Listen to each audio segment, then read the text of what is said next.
saber de endovascular. É. Super especialista. Já tá de vacinado. 1 ano. Agora o estágio, Zeca.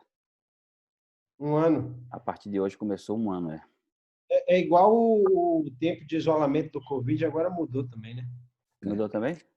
Mudou. 6 meses. 25 dias, né? Pronto? Pronto, vamos lá?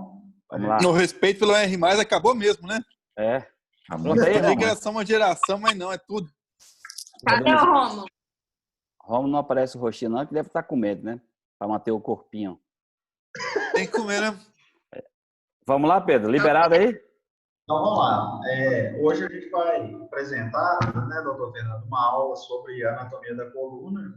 O objetivo nessa aula foi relembrar os tópicos principais sobre a anatomia da coluna e eu usei como bibliografia o Gray de anatomia e complementei com algumas coisas com um livrinho que eu tenho do Vaccaro, que tem um capítulo especial onde ele faz algumas considerações sobre a anatomia da coluna relevante para a neurocirurgia. É uma aula mais básica, né? Mas para a gente relembrar assim, os conceitos principais e no final a gente deu uma pincelada também na questão de musculatura. A coluna ela é dividida em alguns segmentos, né? Tem o segmento cervical, torácico, lombar e o sacroiliaco. E a gente vai estudar esses segmentos, cada um de uma vez por módulo, né? São 7 vértebras cervicais, 12 vértebras torácicas, 5 vértebras lombares, e existe uma variação nas vértebras do sacro e do cóccix. No princípio, o sacro seria de 5 a 6 e o cóccix de 3 a 4 vértebras, dependendo aí de uma variação anatômica individual. Aqui a gente tem uma vértebra típica, né? E ela tem alguns elementos que precisam ser relembrados. Ela tem um corpo vertebral, ela tem um pedículo, que geralmente, né, surge do terço superior do corpo, para poder unir o corpo às lâminas, né? A gente observa aqui, e tem também um processo transverso e um processo espinhoso. Esses são os elementos básicos de cada vértebra, que são os elementos que a gente vai trabalhar nessa revisão que a gente fez. A vértebra, ela tem uma parte que é formada por um osso compacto nas superfícies dela e dentro ela é formada por um osso trabeculado, um tecido ósseo mais fino. O canal vertebral é um espaço compreendido entre o corpo, as lâminas, né, e o pedículo, e ele tem um formato diferente à medida que ele vai progredindo pela coluna. Você tem 2 grandes intumescências, que a gente pode observar aqui, na região torácica e na região lombar, correspondente à saída dos plexos. Desculpa, gente, na região cervical e na região lombar, correspondente à saída dos plexos, cervical e lombar. Nessa região, o canal medular, ele apresenta um formato mais triangular, justamente por causa dessa intumescência que tem na coluna, na medula. A gente, para estudar a anatomia da coluna, como tem uma transição, né, da coluna cervical com a coluna, com o crânio, a gente precisa lembrar alguns conceitos básicos de baixo crânio, que são pontos de referência que nós vamos usar para estudar as estruturas ligamentares e musculares que vão ser discutidas adiante. Tem o obistício básico, pode observar aqui, tem um íneo.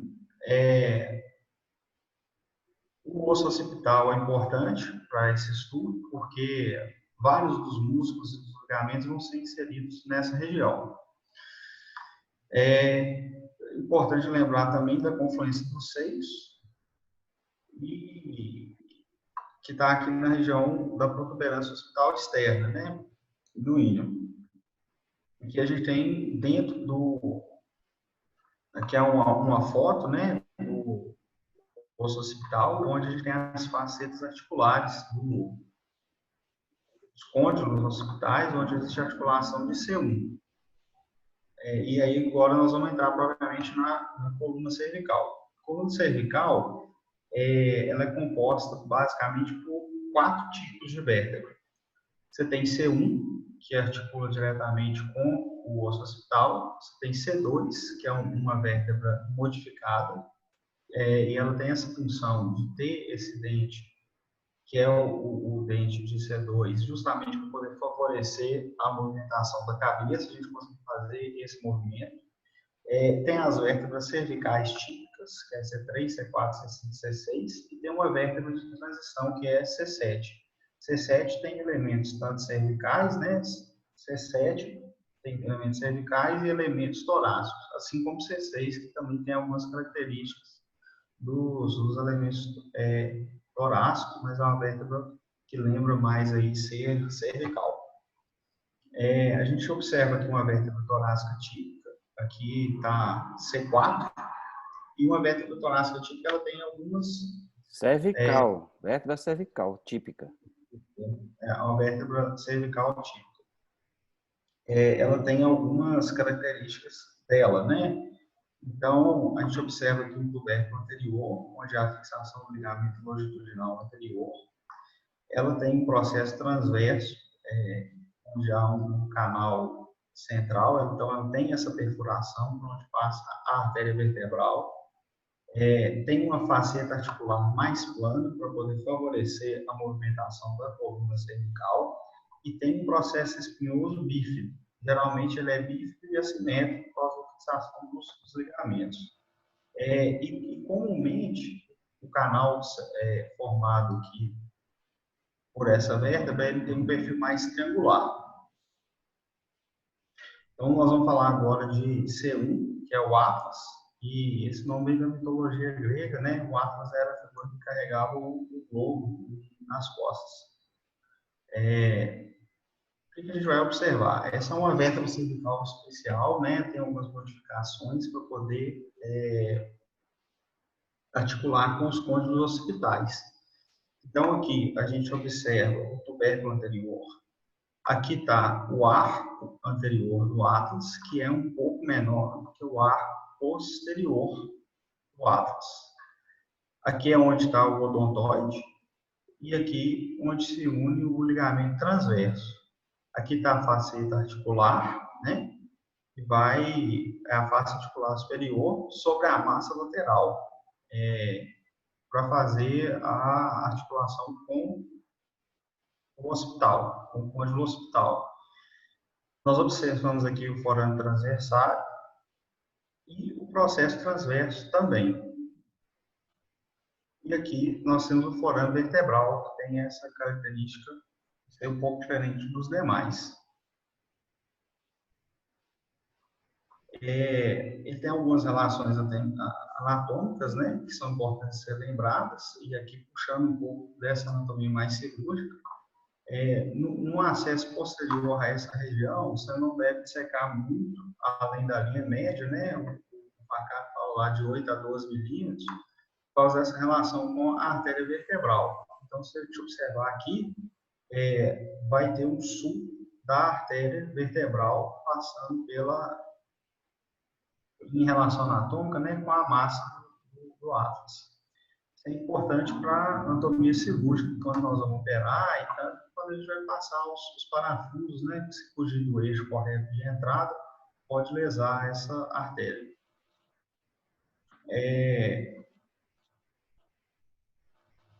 C2, a gente já observa, no axis, né, aqui no slide ficou errado, mas a gente tem um dente do odontoide, tem a face para o arco articular do Atlas, observado aqui, o sulco para o ligamento transverso, que foi mostrado na imagem acima, onde ele passa mais ou menos, mas lembrar dessa impressão na aberta. Tem a face articular superior, observado aqui, a massa lateral, né, aqui onde entra os parafusos, que é uma coisa importante para a gente, e o forame transversário. Tem o corpo, esse lado ventral não é importante, e tem o processo transverso observado aqui, que tem a faceta articular inferior. Aqui é uma outra vista da vértebra, né? Mostrando esses mesmos elementos. Aqui está o processo transverso, mais bem identificado, a lâmina, e o odontoide com as duas faces articulares. Uma face articular posterior e uma anterior. Aqui eu coloquei só para a gente lembrar um pouco da ossificação, relembrando aquele conceito da aula de radiologia, para a gente não comer mosca nas radiografias de criança, né? Então, depois a gente vai passar a aula, quem tiver interesse, a gente relembra também, mas mostrar que o ápice ossificado quando a criança tem 5 a 6 anos, 5 a 8 anos, isso é uma coisa importante. Aqui são as técnicas que eu coloquei por alto, mais ou menos, uma das técnicas para a gente poder relembrar a importância da anatomia e da relação com a artéria vertebral. A artéria vertebral está passando aqui pelos forames e pelo sulco e impressão dela. Daí a importância de conhecer bem essa anatomia, porque quando você faz a fixação, se a fixação sair errada, você pode acabar lesando ela, que é o grande perigo da cirurgia da coluna cervical alta. Aqui eu coloquei mais uma imagem comparando a 4ª vértebra cervical, que é uma vértebra cervical típica, com a 7ª vértebra cervical, que é uma vértebra um pouco diferente, porque tem elementos torácicos também. Quais seriam esses elementos? As faces articulares, elas são um pouco mais inclinadas, então elas já lembram um pouco a diminuição da mobilidade que tem em relação à coluna, que tem comparativamente entre a coluna cervical e a coluna torácica, e ela tem um processo espinhoso um pouco maior. O corpo, ele já é um pouco mais largo, um pouco mais dilatado, justamente porque, à medida que aumenta o peso que a coluna precisa sustentar, vai aumentando esse corpo para poder conseguir sustentar esse peso. E ela tem também elementos de uma vértebra cervical, que é um forame transverso, né? Aqui eu coloquei uma foto para a gente poder ver justamente esse processo que a gente comentou. E eu achei esse esquema daqui que me ajudou bastante quando eu estava estudando. Ele é bem colorido e mostra os diferentes elementos da vértebra, os tubérculos, e eu coloquei aqui para poder ilustrar a aula, justamente trazer aí um pouco mais disso. Então tem o corpo, elemento transverso, aqui tem um sulco entre o tubérculo anterior e o tubérculo posterior, que é o sulco do nervo espial. Tem um elemento costal, que aparece também nas vértebras cervicais. O pedículo das vértebras cervicais ele é um pouquinho menor, vamos lembrar disso, comparado com as outras, né? Assim, na proporção de tamanho da vértebra. Um arco vertebral, a lâmina, o orifício transversário. Aqui eu coloquei essa foto da vértebra cervical típica, né? Mostrando justamente esses elementos que estão ali em cima, para a gente poder justamente comparar como que é no desenho e como que é na vértebra de verdade.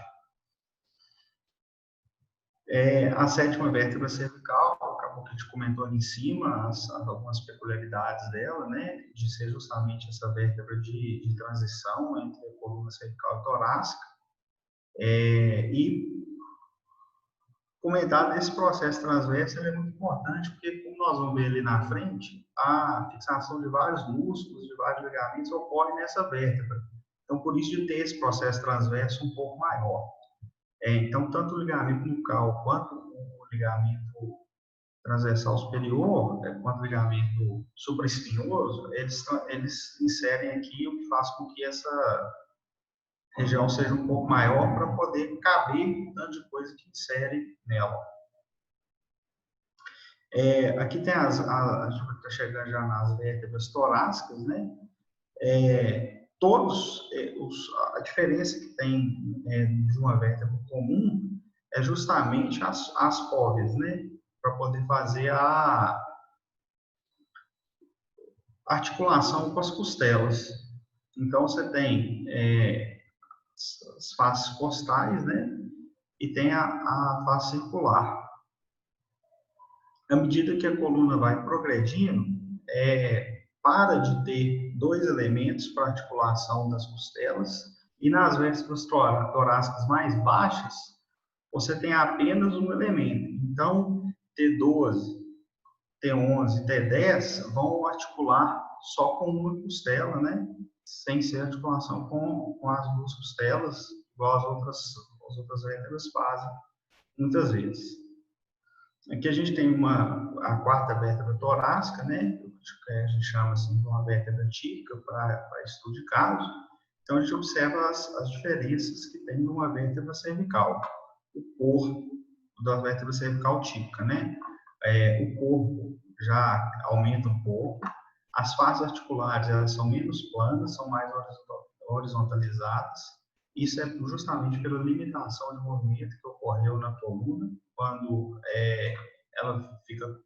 ela se torna coluna torácica, sabe que tem essa limitação.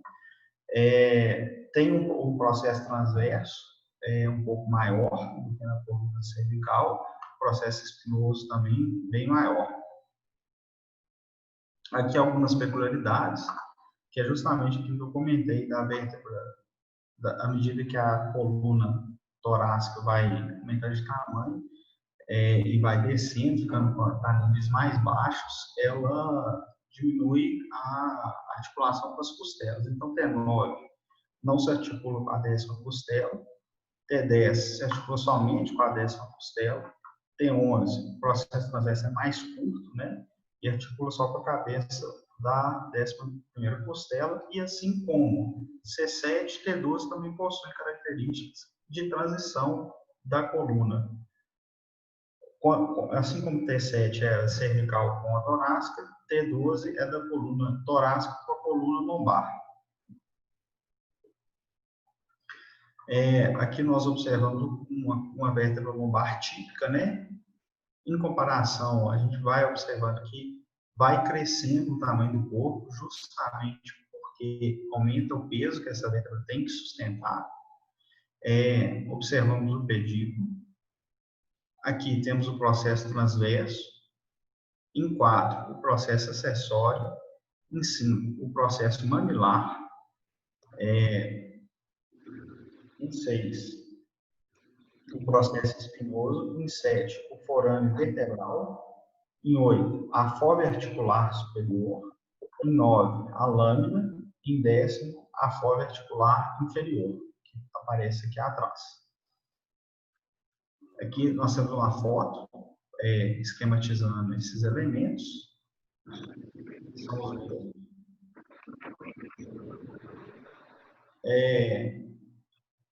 Nós vamos falar agora sobre as articulações da coluna, mas de uma maneira assim, mais didática, organizada no livro de anatomia mesmo. Elas são simples, elas servem para sustentar o peso e oferecer resistência.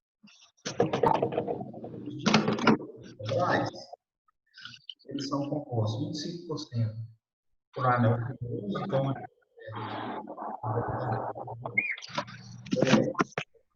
possui uma estrutura inicialmente inervada e tem também um núcleo composto que está dentro desse anel fibroso. Eles são importantes porque eles permitem a movimentação entre as vértebras, eles têm a capacidade de se deformar para absorver impacto e são formados por um anel fibroso e um núcleo pulposo, que é os elementos constituídos do disco vertebral. Não há disco entre C1 e C2, igual nós observamos.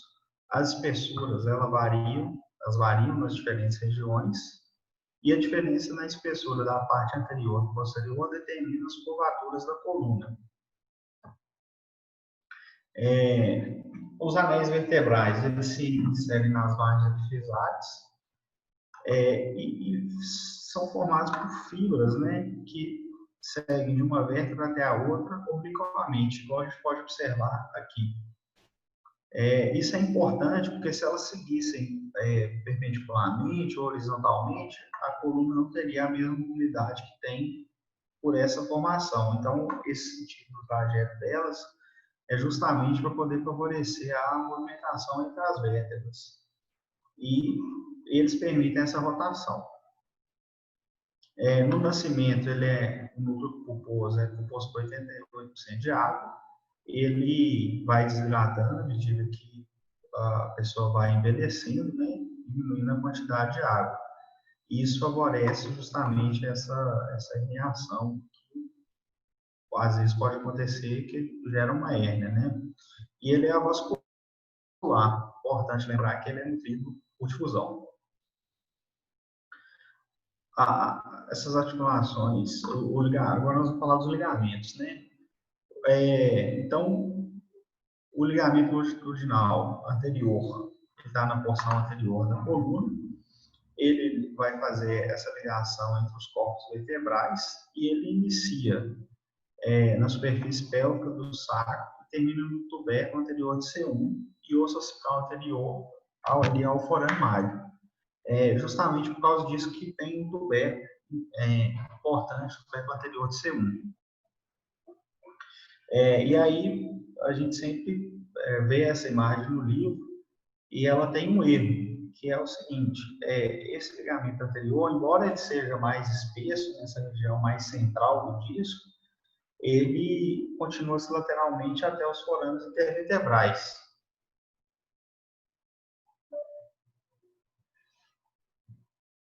E esse é o ligamento, a importância dele é justamente limitar essa extensão. O ligamento longitudinal posterior, ele fixa principalmente aos discos, né? Mas também tem uma fixação aí nos corpos vertebrais. Só que a fixação principal dele realmente é nos discos.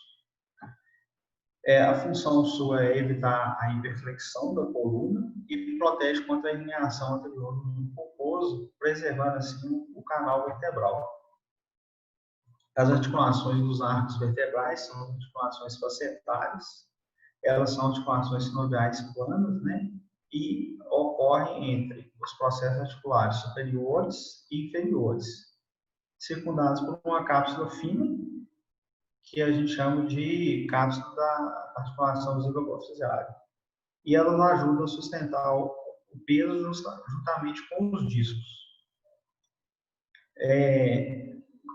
Elas possuem uma inervação abundante, daí vem a técnica de risotomia, que a gente faz bastante no serviço. E esses ramos articulares, eles vêm dos ramos mediais dos nervos posteriores, dos ramos posteriores dos nervos espinhais. Aí essa foto aqui mostra que um nervo espinhal vai emitir ramos para a parte, tanto para a articulação de cima quanto para a articulação de baixo. Daí a necessidade de muitas vezes bloquear vários níveis. A questão você, se fizesse um bloqueio só de um nível, não conseguiria tratar essa articulação que está doente. Então, cada nervo vai inervar duas articulações, a articulação de cima e a articulação de baixo. Os ligamentos acessórios.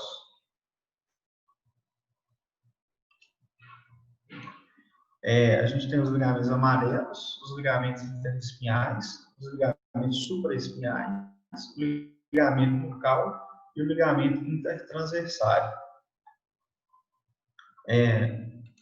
Os ligamentos amarelos, eles estendem verticalmente entre a lâmina superior e a lâmina inferior. Ele vai da parte de cima da lâmina inferior até metade da lâmina superior. E os ligamentos se unem na linha média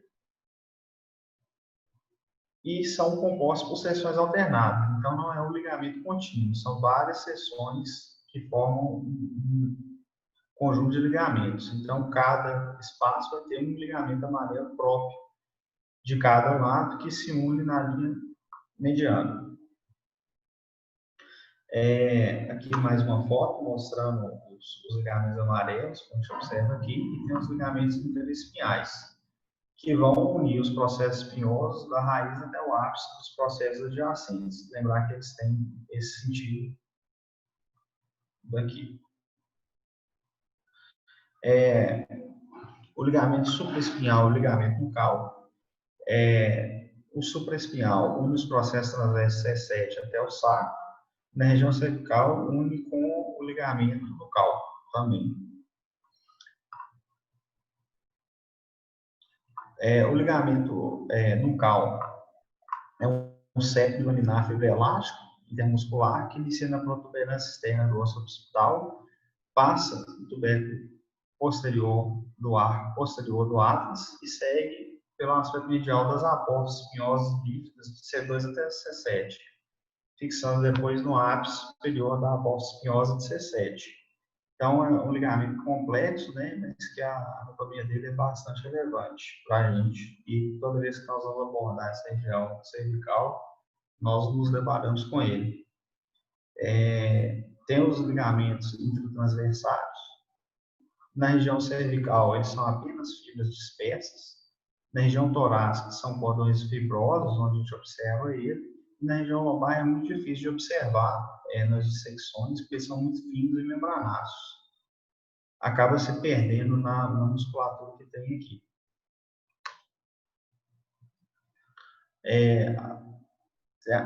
Agora nós vamos falar da articulação atlânto-occipital e atlânto-axial.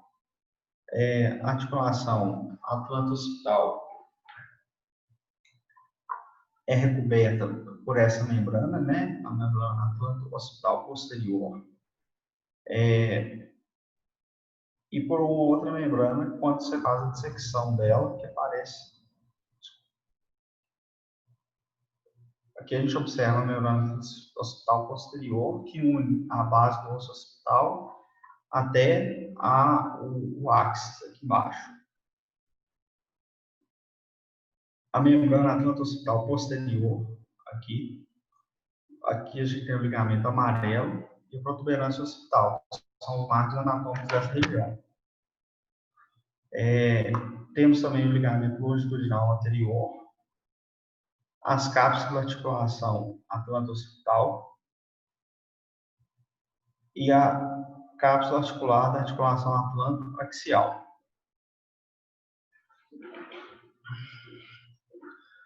Nessa foto, a gente observa todos esses elementos juntos que a gente tinha comentado. Membrana atlânto-axial anterior, ligamento apical do dente, membrana atlânto-occipital posterior e ligamento amarelo aqui embaixo também. Então, é um conjunto de ligamentos que faz essa parte posterior. Articulação atlânto-axial, que é feita por meio de 3 articulações sinoviais. Há um par entre as massas laterais do complexo mediano entre o dente do áxis e o arco anterior e o ligamento transverso do ápice. Aqui a gente tem alguns ligamentos que nós estudamos na aula passada de radiologia também. O ligamento do ápice do dente, os ligamentos alares.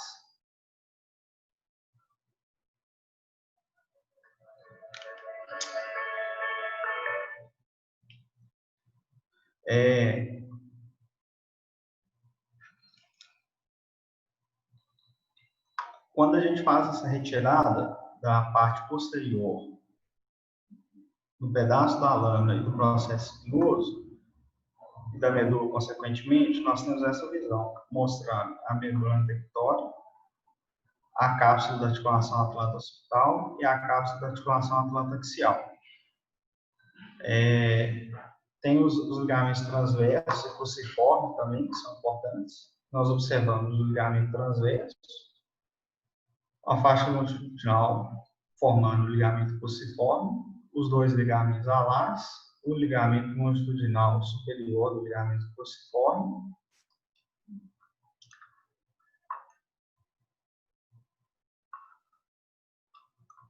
ligamentos que unem o áxis ao osso occipital. Temos a membrana tectórica, né? Os ligamentos alares, como a gente pode observar aqui, e o ligamento apical do dente. E agora a gente vai entrar na parte de musculatura do dorso. Nessa parte a gente tem são vários músculos, né? E é uma coisa relativamente complexa. Eu dei uma simplificada, né, nessa parte e vamos falar dela. Na face posterior, depois que faz a retirada do trapézio, nós observamos o esplênico da cabeça. O esplênico da cabeça, ele insere na mastoide, no occipital, e desce para poder chegar à sétima vértebra cervical, nas últimas vértebras cervicais também, então vai pegar 6, 7, e vai inserir no ligamento supraespinhal também. O esplênico do pescoço vai inserir no processo transverso do áxis, e na terceira vértebra cervical, e vai descer até da terceira a sexto espinhoso torácico.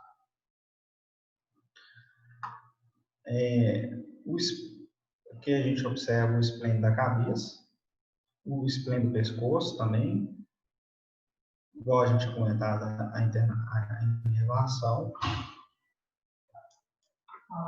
Beleza.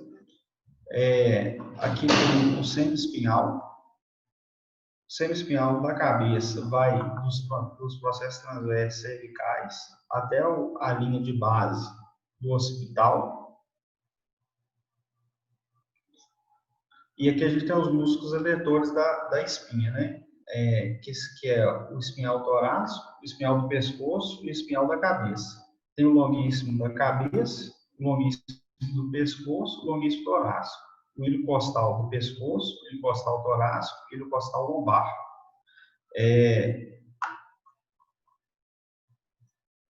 O longuíssimo da cabeça, ele começa na mastoide e segue, né? A gente observa que até a terceira vértebra cervical inferior e a terceira torácica superior. O longuíssimo do pescoço, ele vai da segunda a sexta vértebra cervical e segue até o processo transverso torácico, das vértebras T1, T2, T3 e T4. E o longuíssimo torácico é dividido na parte lombar, dos processos lombares, os processos transversos lombares, das 5 vértebras, e segue até a asa do saco. E a parte torácica vai do tórax para a região lombar e asa do saco.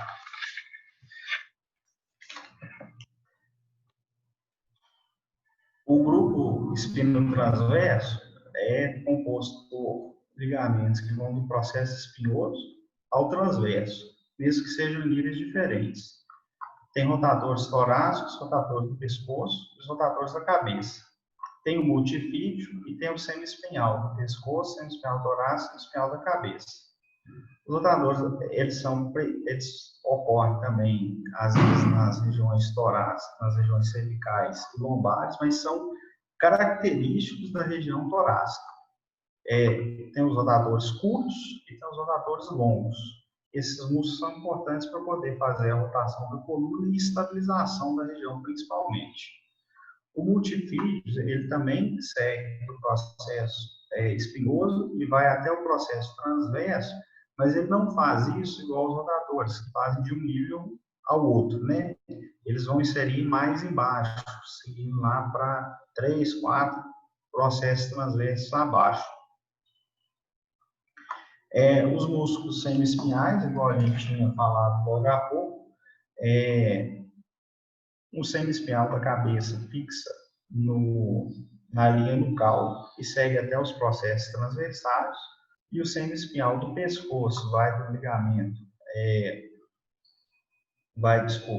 do processo transverso cervical, das vértebras cervicais, a partir de C3 até C4, C6, para poder unir as vértebras torácicas. E o semiespinhal torácico vai das vértebras cervicais e torácicas para poder unir também dentro do próprio tórax as vértebras torácicas, saindo sempre dos processos espinhosos, chegando aos processos transversos.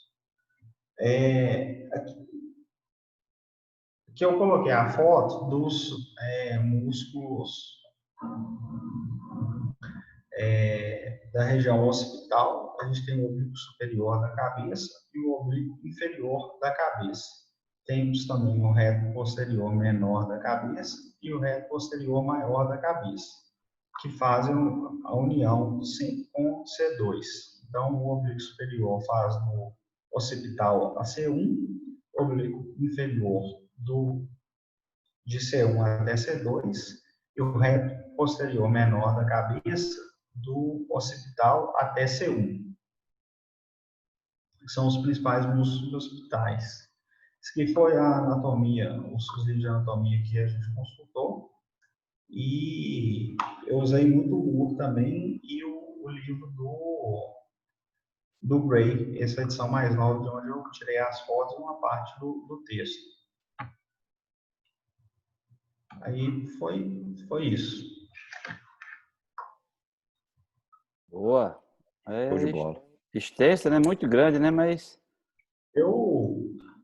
Que assim, a aula não saiu do jeito que eu queria, sabe? É. Eu pedi desculpa aí pela confusão que foi, mas é um assunto muito extenso e talvez eu acho que valesse a pena ter quebrado ele em algumas partes, né? Falar de osso, depois falar de ligamento, para ficar uma coisa mais organizada. ficou grande, mas ficou boa. Bastava só fazer uma sequência tipo lógica, igual você mesmo falou, osso, ligamento, articulação.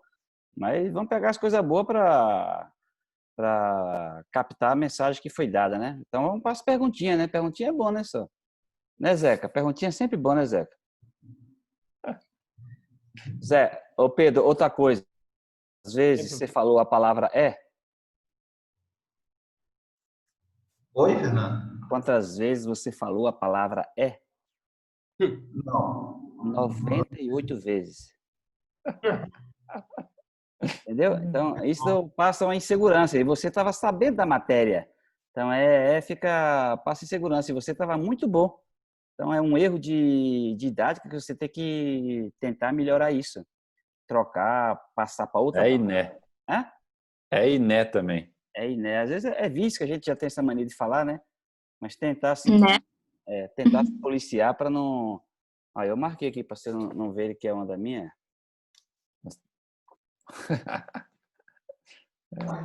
Tá e doutor Fernando é fiscal desses cacoetes aí de linguagem. Então, vamos para as perguntinhas. A pergunta é boa, né, Zeca? Sempre bom. É sempre bom?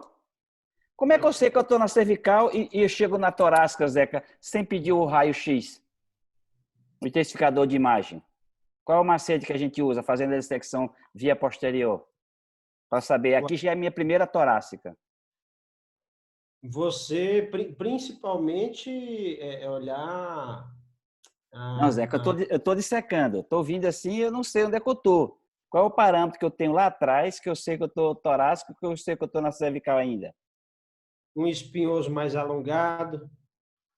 O espinhoso de quem? O espinhoso da vértebra. Que vértebra?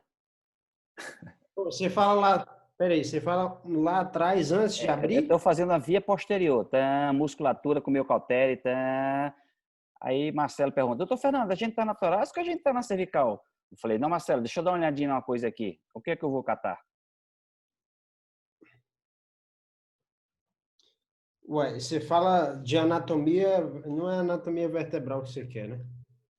Eu estou dissecando, eu quero saber o que é que eu percebo que eu já estou de um lado ou ainda estou no outro.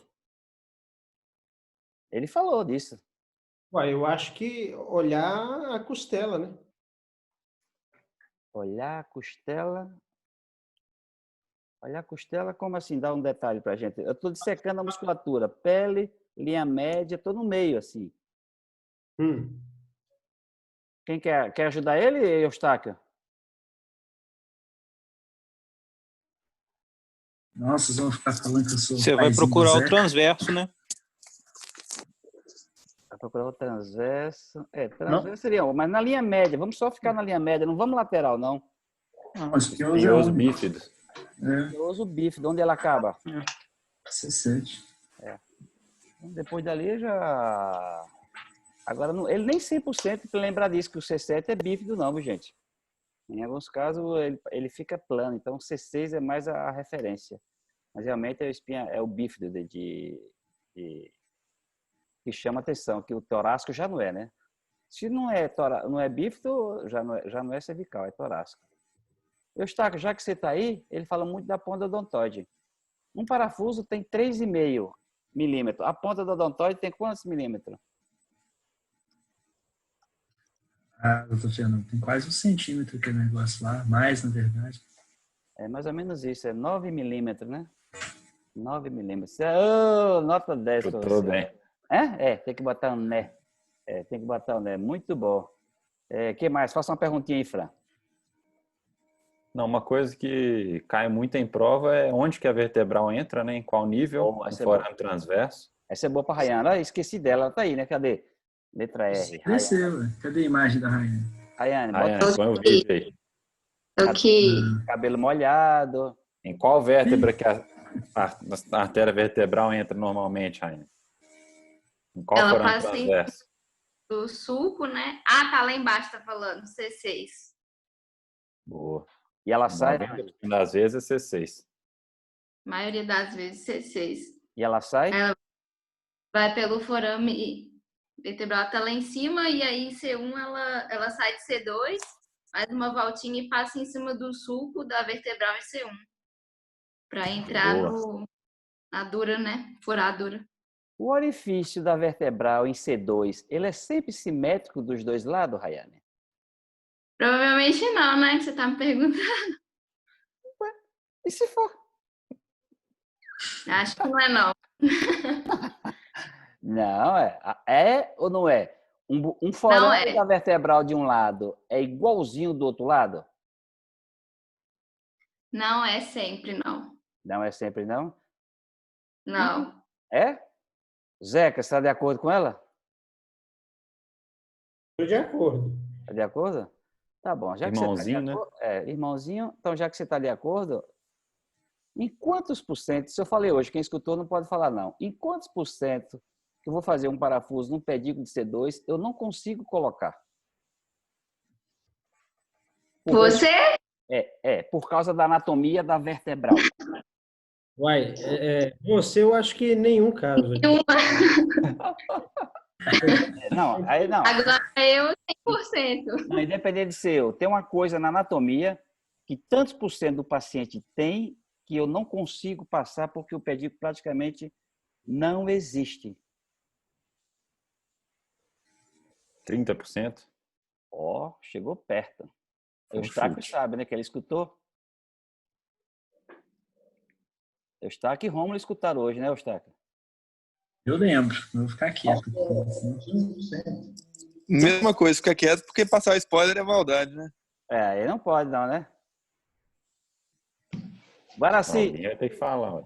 Guaraci é bom nisso. Oi. Quantos por cento? A porcentagem eu não lembro não, mas é por causa do pontículos potes. Essa é outra malformação que você depois podia falar pra gente o que é isso, né? Tô falando Eu? Assim, lógico. Você está igual a Zeca? Diche, sem saber o que é diche? Tô falando assim, você olha a tomografia e vê o forame da vertebral de um lado em relação ao outro, que é diferente. E é impossível de eu passar meu parafuso de tão larga que ela é. Qual é essa porcentagem de um modo geral? 25%. Geralmente, 20% dos pacientes têm uma anatomia anômala da vertebral, ou seja, de um lado o forame é tão largo que o pedículo praticamente nem tem, fica uma parede. Então, você não consegue colocar o pedículo, o parafuso nesse pedículo por causa disso, né? Da anomalia da vertebral, que é em 20% dos pacientes que a gente vê isso na tomografia, né, Zeca? Olha a tomografia no córtex axial, você já mata se tem anomalia ou não da vertebral. Outra coisa, ele falou interessante na radiografia de tórax, não foi? As vértebras que o arco costal se insere diretamente no corpo vertebral. Você lembra, Zeca, que ele falou? Acho que tem 8, tem 9. O arco costal chega direto no corpo vertebral. O arco... Ah, tá. Chega direto, né? Bicho, eu não lembro. Eu olho no AP assim, eu já sei. Eu acho que deve ser as mais centrais, né? Tipo assim... Romulo, quer falar? Ajudar seu amiguinho? Isso é bom pra gente saber em termos de... Ué, são as mais baixas, não? Quem são? T11, T10. A mais baixa, você começa geralmente para mais baixa, né? Então, geralmente é 12, 11, 10. Você vê uma radiografia em AP, o arco, a costela se insere no corpo vertebral. De 9 a 3 se insere no disco. E 2 de 1 volta para o corpo. Isso é interessante na hora que você vai operar hérnia de disco. Então, se você acompanhar um arco costal em T9, você tem certeza que você vai cair no disco. Ao passo, quando você acompanha o arco costal de T10, você vai cair no corpo. Entendeu? O que mais? Uma coisa que caiu na nossa prova, ano passado até mandei para o Zé e para a Rayane, foi aquele modelo das 3 colunas de Dennis. Que divide a vértebra em 3 colunas. Isso caiu mesmo. A coluna anterior seria os 2 terços anteriores do corpo. Quer avançar? Põe uma foto aí da coluna lombar, Pedro. Ele deve estar no plantão. Ele está no telefone. Ligaram para ele teve que atender. Ô Pedro, coloca uma foto da vértebra lombar aí. Ô, gente, axial. Axial. Lombar axial. Deixa essa vértebra aí, essa vértebra é boa. Essa tá boa. Aí. Não, essa não. Essa aí. Essa não? Esse modelinho, esse cara na nossa prova ano passado. Esse cara dividiu a vértebra em 3 colunas. Uma primeira coluna anterior, que pega os 2 terços anteriores do corpo. Mostra aí, Pedro. Os 2 terços anteriores. 2 terços, divide o corpo em 3. Isso. Daí para frente, pegando o ligamento longitudinal anterior, é a coluna anterior. A coluna média, o terço posterior e o ligamento longitudinal posterior, terço posterior do corpo, e o ligamento longitudinal posterior, e do pedículo para trás, a coluna posterior. Eles sempre perguntam, o ligamento longitudinal posterior faz parte da coluna posterior ou da coluna média? A pegadinha que eles sempre colocam é essa. O ligamento longitudinal posterior participa da coluna média ou da coluna posterior? Zeca? Média, né? Média. Então, é sempre a pegadinha que eles colocam, né? É sempre a pegadinha que eles colocam.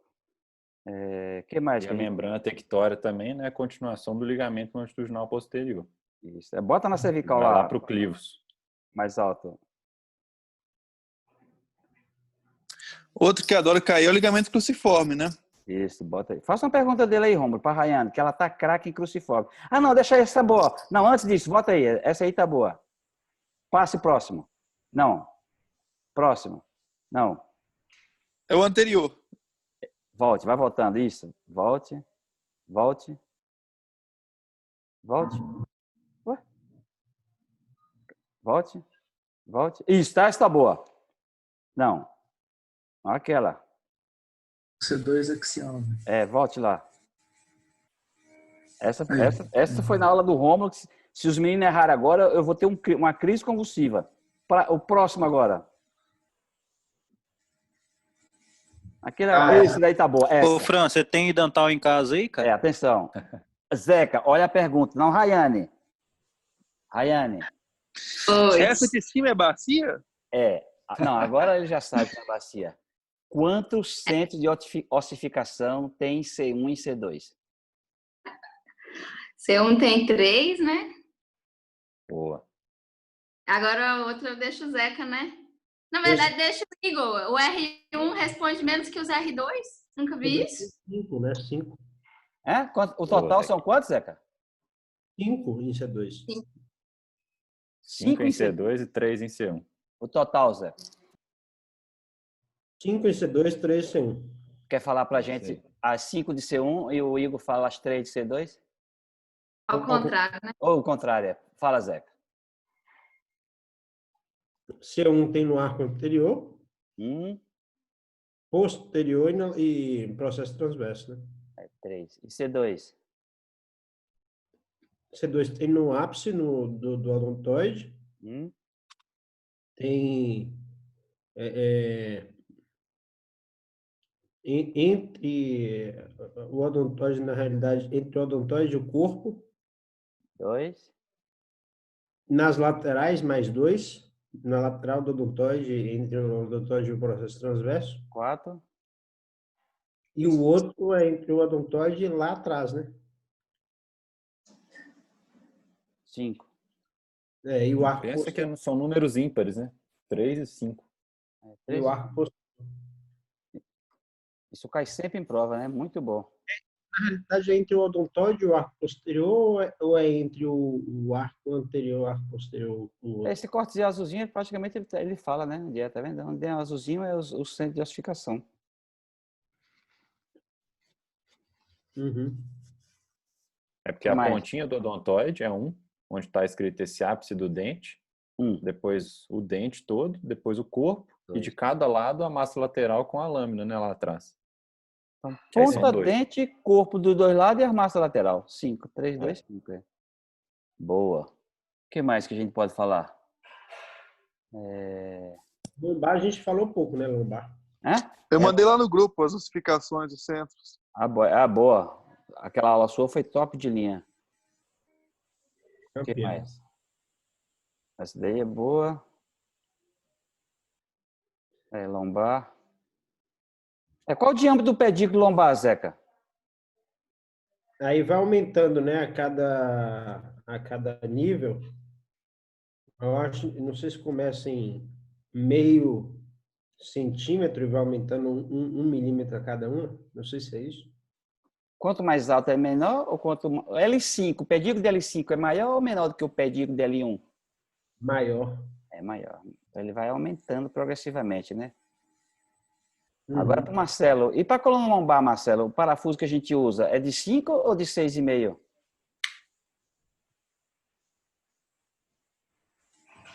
Marcelo, acho que foi comer mais alguma coisa para manter o corpinho. Tem que perguntar pro R1 aí, ó. Cadê? Não, R1 não. Tava no mudo aqui, doutor Fernando. Não, tô ouvindo. É? Geralmente uso de 5. Não, 6,5, desculpa. Geralmente uso de 6,5. É 5 ou 6,5, pô? 6,5. É raça negra ou é os 500 reais? R$100 ou raça negra? É mais raça negra ou os 500 reais? É R$500. Então, de um modo geral, para coluna lombar, sempre é parafuso de 6,5. Parafuso de 5,5 para a coluna torácica. O que mais, Eustáquio? Uma pergunta boa aí que você gosta de perguntar. Para tirar da aula, para a gente puxar mais um pouquinho. Uma pergunta legal também é quantos por cento dos pacientes tem 5 vértices? Boa, essa é boa. Essa é para os R1, né? Hein, Zeca? Boa, Zeca. É para os R1. Ô, Zeca foi longe agora, Genca. Cadê os dois? Gênio. Igor tá por aí? Igor. 4% dos... Igor Loureiro. Deve estar em plantão também. Aí, Pedro. Então tá, sobrou para você, ué. Vou citar você. Hã? Quantos por cento tem 5 vértebras? Quantos por cento da população, de um modo geral, tem 5 vértebras lombares? Eu acho que é 85%. 85%. Vamos subir agora. Rayane. Não lembro a porcentagem, não. Se ele falou 85, você tem que falar alguma coisa. Que tem 5? 90%. 90% tem 5. Vamos subir. Rômulo. Ué, Fernando, tô tentando lembrar aqui também do trabalho, mas não era 80% tem 5 e aí 20% tem variações entre 6 e 4? Acho que é 80% mesmo. Eu acho que 80% tem 5. De modo geral, 80% da população tem 5 vértebras lombares. 5. E depois, quem é mais comum? É mais comum ter uma extra VT, né? VT. Quantos por cento? VT ou 6? Eu diria que seria 15%, teria 6, talvez 15 a 18. 14% eles falam, mais ou menos.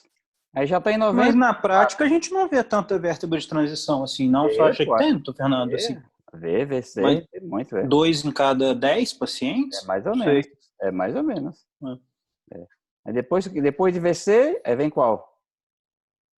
Aí é uma menos, não? 4. 4, né? Que é em torno 3 de 5%, é mais raro. Em torno de 5%, e 3 é 0,5% mais ou menos. Então, a grosso modo, é 5 vértebras, 6 vértebras, 4 vértebras e 3. Essa foi boa, Zeca. Bem lembrado. O que mais, gente? Acho que só isso, né? Mais alguma coisa? Deixa eu pensar. Faltou só a anatomia do sacro, né? Angulação a partir de qual você pode chamar de escoliose.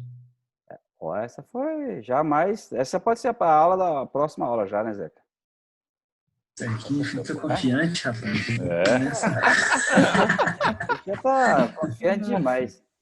Mais alguma coisa? Alguma perguntinha? O que a gente pode atirar? Agora de anatomia acabou, né? Ninguém vai mais voltar isso atrás, né? Que a gente fez o contrário porque realmente a gente estava deixando a desejar. Então, em questão da anatomia, fechou, né, Pedro? Fechou. Então, agora não tem mais desculpa, né?